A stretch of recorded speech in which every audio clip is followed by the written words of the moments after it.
नमस्कार दोस्तों, 8 PM में आपका स्वागत है। मैं हूं आपका दोस्त धर्मेंद्र कंवारी। ये ऑर्डर तो आपने देख लिया होगा दोस्तों, जो स्क्रीन पे है। और ऑर्डर ये है कि जो लिपिक हड़ताल पे चल रहे हैं उनके लिए नो वर्क नो पे। इसके अलावा एक और वीडियो भी है जो आपने देख ही लिया होगा, OSD जवाहर यादव जी का। दोनों पर ही आज हम बात करेंगे और वो भी तसल्ली के साथ करेंगे, इसलिए आप लास्ट तक बने रहना और अपना ओपिनियन जरूर देना। दोस्तों, एक फिल्म का डायलॉग है कि पिक्चर अभी बाकी है मेरे दोस्त। आज के समय में हड़ताल पे चल रहे लिपिकों के लिए यह डायलॉग बिल्कुल फिट बैठता है। अगर सही मायनों में कहा जाए तो लिपिक यूं तो 5 जुलाई से हड़ताल पे हैं, लेकिन असली हड़ताल की लड़ाई जो है वो उनकी आज शुरू हुई है। इस सरकार के साथ अभी तक तो बस खेलम खेल चल रहा था, सब नारों से काम चल रहा था। वेतनमान के लिए असली जो लड़ाई होनी चाहिए सरकार और लिपिकों के बीच में, असल में अब वो शुरू हुई है। और ये कहां जाके रुकेगी, ये बहुत देखने वाली बात होगी। इस लड़ाई में जीतेगा वो जो अपने डर से जीत गया, और जो डर गया वो समझो मर गया। आप सभी को ये पता है कि लिपिकों और सरकार के बीच में 3 दौर की बातचीत हो चुकी है, और तीनों ही बार सरकार ने बातचीत के बाद झूठ बोला है कि हमने लिपिकों को कोई प्रपोजल नहीं दिया है। ये तो भंडा अब फूटा है कि वो कह रहे हैं कि 21,700 ले लो भाई। और ये बात सरकार के प्रतिनिधि पहली मीटिंग के बाद भी सबको खुलकर बता सकते थे, लेकिन उन्होंने नहीं बताया। और लिपिकों ने अपनी तरफ से इसलिए नहीं बताया क्योंकि लिपिकों की तो मजबूरी थी ये बात छुपाना। वो कहें क्या 21,700 कैसे ले लें 35,400 जो लोग मांग रहे हैं, लेकिन सरकार तो बता सकती थी पहले दिन से ही पब्लिक को ये बात। तो उन्होंने क्यों छुपाई ये बात, मेरी समझ से तो ये चीज बाहर की है। और अब जब तीसरे दौर की बातचीत हो चुकी है तो जवाहर यादव जी अब अचानक आके कहते हैं कि नो वर्क नो पे का नियम लागू होगा। अब जो लोग धरने पे बैठे हैं, क्या उनको पता नहीं है कि अगर वो काम नहीं करेंगे तो उनको तनख्वाह कौन देगा, कौन डीडीओ भला उनका वेतन निकाल देगा। और जब वेतन निकालने वाले खुद हड़ताल पे बैठे हैं तो ट्रेजरी से वेतन किसका निकलेगा। तो दोस्तों, ये जो कर्मचारी हड़ताल पे बैठे हैं ये पहले ही अपने सैलरी और नौकरी के रिस्क से ऊपर उठकर बैठे हैं। नौकरी के लिए भले ही हरियाणा में पात्रता 12वीं हो, लेकिन 10% ही लिपिक ऐसे होंगे जो 10वीं 12वीं हैं। बाकी तो 90% जो लिपिक हैं वो ग्रेजुएट हैं, और यहाँ तक कि PhD के लिपिक भी हैं, PhD किए हुए भी। इसलिए नो वर्क नो पे का नियम सरकार ने जो निकाला है, इस नियम का सब लिपिकों को पहले से पता था। हड़ताल पे बैठने से पहले पता था कि ये होगा। और जो चेतावनी सरकार दे रही है वो चेतावनी तो सरकार को पहले देनी चाहिए थी हड़ताल पे बैठने से पहले। अब जो 20 दिन इनको हो गए तब ये चेतावनी जारी कर रहे हैं। और दोस्तों, ये आंदोलन क्या मोड़ लेगा ये तो खैर अब सरकार पे निर्भर करता है, क्योंकि आंदोलन तो जमा चुके क्लर्क अपना। आंदोलन तोड़ने की अगर कोशिशें ही सरकार को करनी थी तो वो पहले करते हैं इसकी। यहाँ पे सरकार से एक तरीके से चूक हो गई है कि उन्होंने इनको अच्छा से जमने दिया। और जवाहर यादव जी ने जो आज वीडियो जारी किया है उसको आपने देख लिया होगा। एक बार फिर आप उस वीडियो को बहुत ध्यान से सुने। और ये वीडियो सरकार के तेवरों का प्रदर्शन करता है, और जवाहर यादव जी की सारी बातें इसमें आ गई हैं। और इन बातों को सुनने के बाद आप समझ जाएंगे कि इस पिक्चर में क्लाइमेक्स वो तय करेगा जो मोर्चे पे डटा रहेगा। और रही सरकार की बात, तो सरकार जनता की होती है, और सरकार की हालत एक बाप जैसी होती है। आखिरकार वो चाहे अपने बच्चों को कितना डांट ले, फटकार लें, धमकियां दे लें, आजकल चलती बच्चों की है। पहले आप जवाहर यादव जी की बात सुनिए, फिर मैं इस बातों का निचोड़ आपको बताऊंगा। क्लर्क हड़ताल पे चल रहे हैं काफी दिनों से, क्या कुछ बातचीत सरकार के साथ चल रही है कि इसका जो गतिरोध चल रहा है उसको तोड़ा जाए किसी तरह? देखिए, क्लर्क और सरकार में वार्ता बड़े सौहार्दपूर्ण वातावरण में हुई थी। आगे भी हमने कहा कि हम वार्ता करने को तैयार हैं। क्लर्क की मांग है कि ये 19,900 से सीधा इनको 34,500 कर दिया जाए। हमने आसपास के सभी प्रदेशों का मूल्यांकन कराया गया। आम आदमी पार्टी हरियाणा में कहती है कि इनकी मांग जायज़ है, इनको 34,500 देनी चाहिए, परंतु दिल्ली में भी वो 19,900 देते हैं और पंजाब में भी 19,900 देते हैं। हुड्डा साहब कहते हैं कि इनकी मांग जायज़ है, इनको 34,500 मिलना चाहिए। हिमाचल में ये 20,200 देते हैं और राजस्थान में 20,800 देते हैं। सबसे अधिक अगर यहाँ कोई दे रहे हैं तो वो बीजेपी की योगी सरकार है जो 21,700 रुपये दे रही है। हम भी 21,700 रुपये देने के लिए उनको तैयार है, ये हमने उनको स्पष्ट रूप से बता दिया। दूसरा, इनमें तो कहीं जहाँ इनको दे रहे हैं 21,700 से कम, वहाँ कहीं जगह तो ग्रेजुएशन डिग्री भी जोड़ी हुई है, जबकि हमने 10+2 किया हुआ है। तो इसके आधार पर जो इनका हमने कोई चुनावी वादा इनको नहीं कर रखा था, हमारे चुनावी घोषणा पत्र में कहीं ऐसा नहीं है।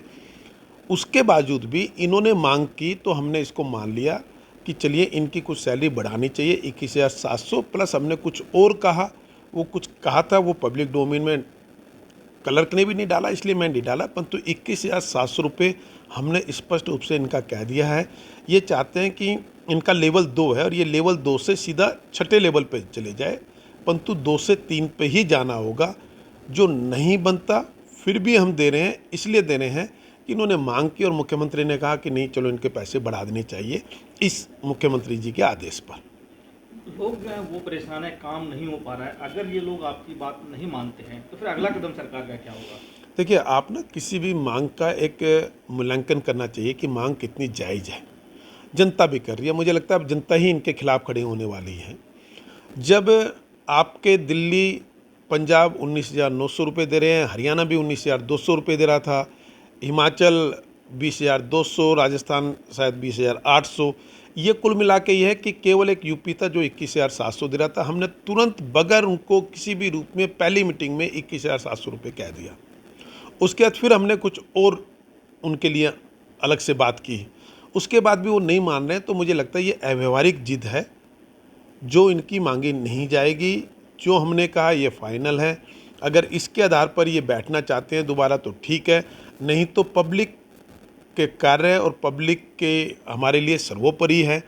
चाहे वो सरकारी कर्मचारी हो, चाहे वो सरकार हो, हम सबका उद्देश्य केवल लोगों की सेवा करना है और ये लोगों की सेवा करना तो दूर, उसमें बाधा बन रहे हैं।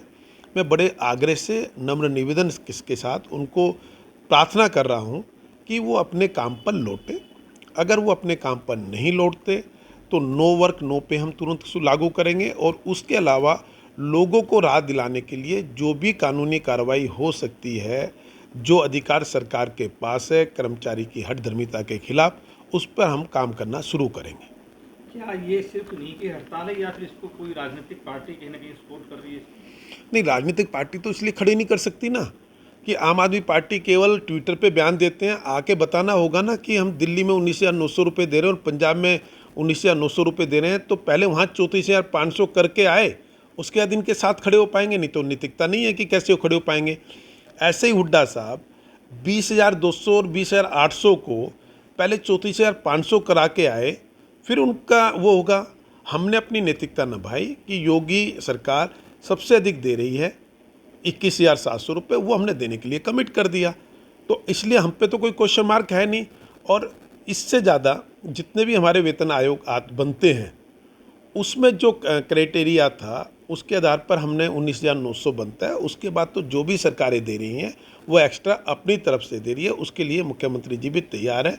उन्होंने पहली मीटिंग में यही हमें कह दिया था, आप लोग इनसे बात कर लीजिए, 21,700 रुपये ये हैं। पहली मीटिंग में हमने उनको बताया, उन्होंने कहा जी कम लग रहे हैं। उसके बाद मैंने मुख्यमंत्री चलिए 21,700 प्लस कुछ और अन्य चीज़ें दी थी। और दूसरा, क्लर्क अपने विषयों से भटक रहे हैं, इनके प्रमोशन में विसंगतियाँ है, ये हमसे उनकी बात करें। 2 डिपार्टमेंट 4 डिपार्टमेंट ऐसे होंगे जिसमें 2018 में लगा हुआ व्यक्ति 2020 में लगाया हुआ व्यक्ति वो प्रमोशन लेके चला गया, परंतु 1995 में इन्हीं के यहीं की शर्मिला हुड्डा जो एजुकेशन डिपार्टमेंट में 1995-96 में लगी, आज तक बेचारी को कोई परमिशन नहीं मिला, प्रमोशन नहीं मिला। हमारा कहना है कि ये विसंगतियाँ ख़त्म करो, सबका एक कैडर करो, जिससे चाहे वो किसी भी डिपार्टमेंट में हो, परंतु आगे बढ़ने के अवसर सबको समान रूप से मिले। हम तो इनका भला करना चाहते हैं। ये सुझाव सरकार ने ही दिया है, पर ये गलत ट्रैक पे जा रहे हैं कि 34,500, तो 34,500 किसी तरह संभव नहीं है, स्पष्ट रूप से हमने बता दिया। 21,700 जो पड़ोसी राज्यों में सबसे अधिकतम होगा। उसके बावजूद भी हम कुछ चीज़ें और सोच सकते हैं, ये उनको हमने बता रखी है। इससे ज़्यादा कुछ नहीं होगा। अगर ये सोमवार से अपने काम पर नहीं लौटते तो हमें सख्त होना पड़ेगा। दोस्तों, आपने जवाहर यादव जी की बातचीत को सुन लिया होगा। जो वो कलरकों को जो कुछ कहना चाह रहे हैं वो सबके सामने है, सबके व्हाट्सएप पे ये पहुंचा हुआ है। और लिपिकों के जो संगठन है काज, क्लरिकल एसोसिएशन वेलफेयर सोसाइटी जो है, वो एक खूंटे से बंधी हुई है, और जिसका खूंटा मजबूत होता है असल में लड़ाई भी वही जीतता है। और उसका जो खूंटा है काज का, वो खूंटा है भारतीय मजदूर संघ। अगर आप राजनीति को समझते हो, जो कर्मचारी वर्ग हैं, तो भारत के जो कामगार हैं उनका ये सबसे बड़ा संगठन है आज के टाइम में भारत में। और इसी संगठन के जो संगठन मंत्री हैं वो पवन जी हैं, जो लिपिकों के साथ बातचीत के लिए 3 बार सरकार के साथ बातचीत करने पहुंचे हैं। और जवाहर यादव जी की बातों का रिएक्शन जानने के लिए पवन जी से बेहतर कोई नहीं बता सकता था, इसलिए मैंने उनको ये वीडियो बनाने से पहले फोन किया और ये सारी बातें मैंने उनसे बातचीत की लिख रखी हैं। और इस पूरी बातचीत का जो लब्बो-लुआब है मैं वो आपको बताता हूं। मैं पवन जी से जो बातचीत हुई है वो सारी बातचीत मैं हूबहू आपको बताना चाहता हूं, ताकि आपको ये पता चल जाए कि अगर सरकार सख्त है तो जो लिपिक वर्ग है, जो हड़ताली वर्ग है, उनका पक्ष क्या है, क्या वो नरम है या वो भी सरकार को तेवर दिखाने जा रहे हैं। इसलिए पवन जी से जो बातें जवाहर यादव जी ने रखी हैं उन बातों का सिलसिलेवार मैंने जवाब लिया है, और इस बारे में पवन जी का क्या कहना है ये मैं हूबहू आपको बताता हूं। दोस्तों, संगठन मंत्री पवन जी का ये कहना है भारतीय मजदूर संघ का। उनसे जो पहला सवाल था वो मैंने ये पूछा कि जवाहर यादव जी तो बोल रहे हैं कि पूरे हरियाणा में केवल हरियाणा से ज्यादा लिपिकों को जो वेतनमान है वो केवल योगी आदित्यनाथ जी की सरकार दे रही है, हम हरियाणा में वो वेतनमान देने को तैयार हैं, तो कलरकों को मान जाना चाहिए। इस पे संगठन मंत्री पवन जी का ये कहना है कि पूरे भारत में हरियाणा डिजिटाइजेशन करने में सबसे आगे है, वहां तो यूपी आगे नहीं है। ये डिजिटाइजेशन किसने किया है? पूरे भारत में पीपीपी आईडी शुरू करने वाला भारत का पहला राज्य हरियाणा है। इसको सफलतापूर्वक किसने लागू किया है? जो नागरिक जहां रहता है, अगर उसकी सरकार समृद्ध है तो उसके जो कर्मचारी हैं उनको भी समृद्ध होने का अधिकार है। चाहे लिपिक हो चाहे दूसरे कर्मचारी हो, उनको ये अधिकार सरकार से लेना है और लेना चाहिए। रही बात पात्रता की, तो लिपिकों की पात्रता भले 12वीं हो, 90% से ज्यादा लिपिक हरियाणा के ग्रेजुएट हैं, कई तो इससे भी ज्यादा पढ़े लिखे हैं। अगर हरियाणा सरकार सफल है तो इसमें लिपिकों का बहुत बड़ा हाथ है, और इनको अब ये लिपिक अच्छे नहीं लग रहे हैं जब ये वेतनमान मांग रहे हैं, अपनी वेतन विसंगतियां दूर करने की बात कह रहे हैं। लिपिक अपना वाजिब हक लेकर रहेंगे, ये सरकार अपने दिमाग में डाल ले। राजी राजी दे देंगे तो उनका बहुत धन्यवाद होगा, और नाराज होकर देंगे तो भी हम सरकार से अपना हक लेंगे, लेकिन फिर जो धन्यवाद की मात्रा है हम उतनी नहीं देंगे उनको। ऐसे में ये सरकार तय करे कैसे वो मानेगी लिपिकों की बात, ये पवन जी का कहना है।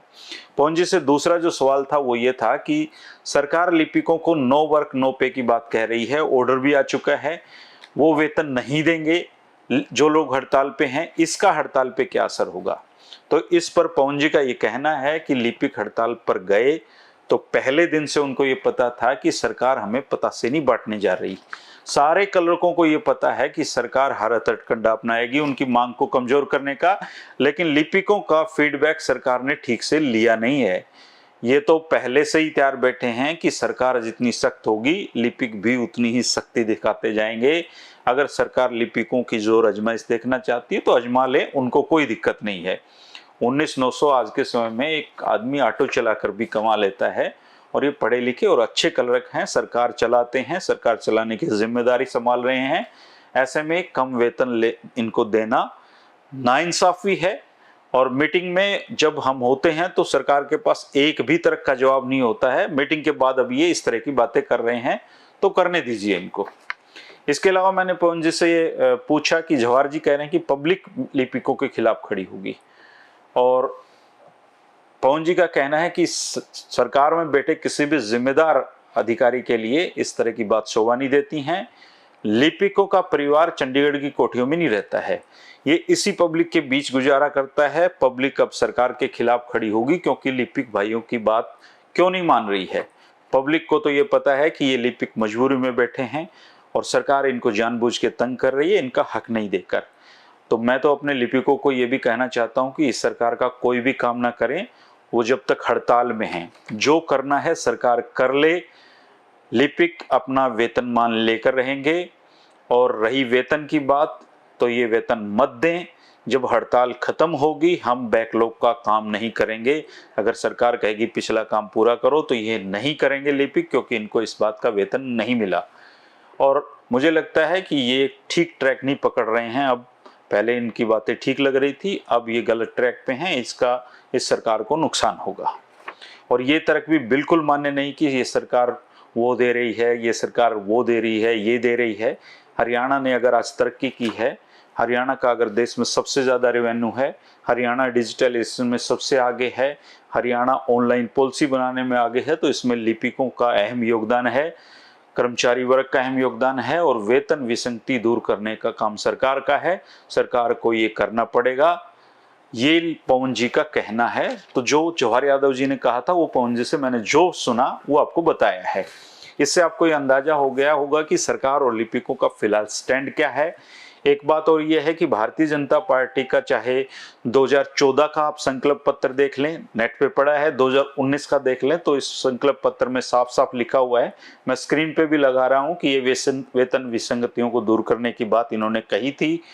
और इनका कर्मचारियों से इस तरह कोई वादा नहीं था जो अब ये कह रहे हैं, ये सही नहीं है। 2014 का संकल्प पत्र आप स्क्रीन पे देखें, इसमें आप साफ साफ पढ़ें। भाजपा सत्ता में आई तब पंजाब में लिपिकों का वेतनमान ज्यादा था हरियाणा से, लेकिन 2019 तक हरियाणा में भाजपा की सरकार ने अपना चुनावी वादा नहीं निभाया।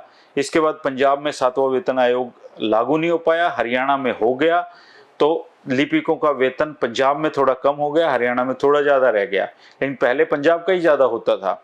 2019 में भी भाजपा ने कर्मचारियों से वेतन विसंगति दूर करने का वादा किया था, और ये संकल्प पत्र की कॉपी है जो आप स्क्रीन पे देख सकते हैं। साफ साफ पढ़ लीजिए क्या लिख रखा था इन्होंने।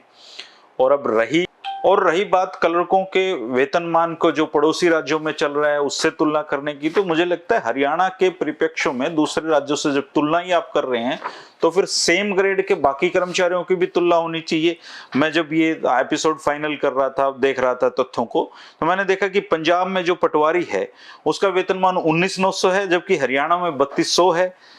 अगर एमपीएसडब्ल्यू की बात करें तो पंजाब में वो 21,700 ही है, यहाँ पे हरियाणा में 35,400 है। तो कोई एक कैटेगरी सब पे जनरलाइज नहीं की जा सकती है। ये वेतनमान जो है ये वर्कलोड के हिसाब से कार्य समीक्षा के आधार पे होना चाहिए, और उस पे ही वाजिब है। तो जो हक बन रहा है, जिसका जो बन रहा है उसको आप दे दीजिए। और ये तो क्लर्कों की बड़प्पन है कि ये अपनी हर मीटिंग में जब सरकार कहती है कि एमपीएसडब्ल्यू को हमने गलत दे दिया, तो ये क्लर्क ही अड़ते हैं उनके सामने कि नहीं आपने एमपीएसडब्ल्यू को ठीक दिया है, उनका बनता है। पटवारियों के हक में भी इन्होंने खड़े हुए हैं कि पटवारियों को भी आपने सही दिया है। तो कर्मचारी को कर्मचारी के खिलाफ लड़ाने से बेहतर यह है कि कार्य समीक्षा के आधार पे वेतन वृद्धि जितनी भी उचित लगती हो सरकार को और कर्मचारियों को उतनी होनी चाहिए। सरकार की धमकी का असर क्या होगा, बहुत सारे साथी मुझे फोन करके पूछ रहे हैं। तो मैं सीधी सी बात कहूंगा, वीडियो की शुरुआत में कहा था जो डर गया सो मर गया। 1-2% ऐसे कर्मचारी हो सकते हैं जो घबरा जाएं, बाकी मुझे नहीं लगता कि जिन लोगों ने औखली में सिर दे दिया हो और 20 दिन से ज़्यादा जो हड़ताल पे ऑलरेडी चल रहे हों, अब वो सरकार का जो मुसल है उससे नहीं डरने वाले हैं। 2014 से लेकर आज तक भाजपा सरकार ने केवल 3 बड़े आंदोलन देखे हैं, जैसे मुझे याद आ रहे हैं। पहला आंदोलन रोडवेज का था, दूसरा किसानों का था, और तीसरा लिपिकों का है। इसके अलावा आंदोलन हुए हैं लेकिन इतने लंबे नहीं चले हैं वो। और आंदोलन कोई भी हो दोस्तों, वो सफल हो असफल हो, इतिहास में उसका नाम दर्ज होता है। और एक बात और जरूर कहूंगा कि सरकार में जिम्मेदारी के पद पर बैठे होने वाला कोई भी व्यक्ति हो, चाहे उसको ये नहीं कहना चाहिए कि पब्लिक कर्मचारियों के खिलाफ खड़ी होगी। अगर ऐसा करके सरकार लिपिकों को बाय द वे हरा भी देती है तो ये पूरी सरकार, पूरी समाज की हार होगी, क्योंकि समाज के बीच जब दरारें पड़ जाती हैं तो बहुत ही खतरनाक स्थिति होती है। ऐसा कहने से सरकार के प्रतिनिधियों को बचना चाहिए हर हाल में। बाकी तो हड़ताल है दोस्तों, ये एक तरीके का छद्म युद्ध होता है।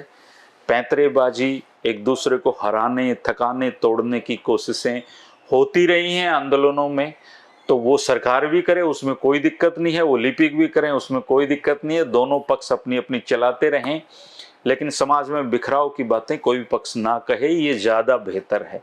क्योंकि लिपिक ऐसा नहीं है कि दूसरे ग्रह से यहाँ आए हों, इसी समाज का हिस्सा है, इसी समाज में लिपिक रहते हैं, इसी समाज में उनका आदान प्रदान रहता है, इसी समाज में सब कुछ उनका है। और चाहे लिपिक हो, चाहे दूसरे कर्मचारी हो, चाहे आम मेहनत कश किसान हो, चाहे पत्रकार हो, चाहे समाज की कोई भी इकाई हो, हम सबका ये दायित्व बनता है कि हम एक दूसरे के खिलाफ कभी ना खड़े हों, क्योंकि जो समाज एक दूसरे के खिलाफ खड़ा होता है दोस्तों, उस समाज की हर हाल में हार होती है। सब कुछ लौटाया जा सकता है, लेकिन हरियाणा में पिछले कुछ सालों में जो द्वेष एक दूसरे के बीच, समाजों के बीच में पनपा है, उस जो दरारें पनपी हैं, उन दरारों को भरना बहुत मुश्किल काम है। वर्षों, कई बार तो दशकों लग जाते हैं ऐसी दरारों को भरने में। इसलिए आंदोलन लिपिक करते रहे, मुझे उसमें कोई दिक्कत नहीं है। सरकार लिपिकों की हड़ताल को तोड़ने की कोशिश करती रहे, मुझे उसमें भी कोई दिक्कत नहीं है। लेकिन समाज हमारा है, इस समाज की मजबूती का दायित्व हमारा है, और जितनी जिम्मेदारी सरकार की है उतनी हम सब की भी है कि हम एक दूसरे के खिलाफ नहीं, बल्कि हर परिस्थिति में एक दूसरे का साथ देते रहें। ये बहुत जरूरी बात है दोस्तों। लिपिकों की हड़ताल और सरकार में जो कुछ चल रहा है, पहले दिन से लेकर आज तक मैं आपको बताता रहा हूँ, दिखाता रहा हूँ, आगे भी ये जारी रहेगा दोस्तों। आप अपना ओपिनियन जरूर देना कि आपका इस बारे में क्या कहना है, आप कमेंट करके जरूर बताना। अगर आपको लगता है कि थोड़ा सा लीक से हटकर चीज़ें होती हैं, या इधर आपको ज़्यादा अच्छे तरीके से समझाया बताया जाता है, चीज़ों को देखने का दृष्टिकोण नया दिया जाता है, तो आप चैनल को भी सब्सक्राइब कर सकते हैं। ये बिल्कुल मुफ्त का काम है दोस्तों। मुलाकातें होती रहेंगी और हड़तालें भी चलती रहेंगी। अब इनकी हड़ताल है, पता नहीं कल किसकी हड़ताल हो जाए। अपना तो काम है कहना और हर पक्ष को सामने रखना। आप भी जरूर कमेंट करें। शुक्रिया, नमस्कार।